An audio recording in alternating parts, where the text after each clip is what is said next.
Assalomu alaykum kanalimiz kuzatuvchilari. Bu zigzagli to'g'richoq mashinkamizni yig'ib oldik. Endi buni ishlash jarayonini bir tekshirib ko'ramiz. Bu oddiy to'g'richoq holatda tikyapti mana. Ishlashi zo'r. Chokini katta kichik qilish va zigzagga o'tkazish mana bunday ignani suradi. Buni ozgina burab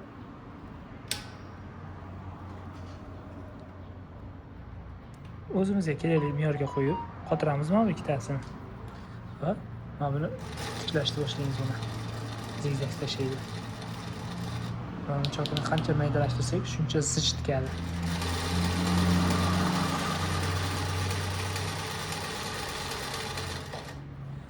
Hamda buni qo'ysak, to'g'rilab o'tib bo'ladi mana mashinkamiz. Va chokini kattalashtirsak ham bo'ladi. Bundan tashqari igna hozirgi holatda o'rtada, mana bu chekkaga surib olsak ham bo'ladi. Chekkaroqda tikadi mana bu chekkaga. Bu chekkaga sursak ham bo'ladi mana. Uni o'rtaroqqa sekin olib kelib olish iloji bor.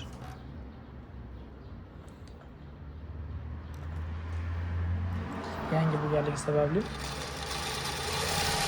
surilishi sal biroz qiyinroq.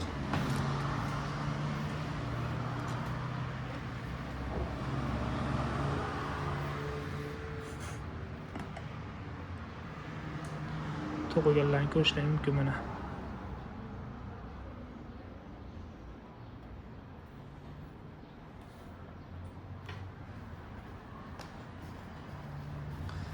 Mana bu holatda zigzag qiladi mana.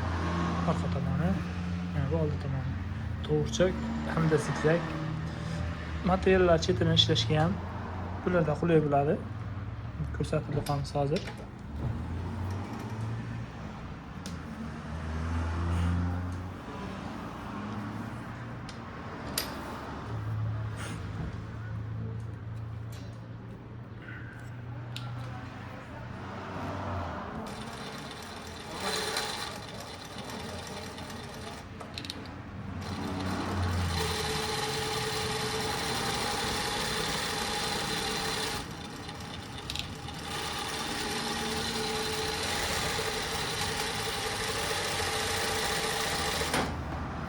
Mana bunday naverlovlarda vazifasini bajarish uchun ham ko'rinyapti turgan bo'lsa, mana chetini tikib ketadi mana.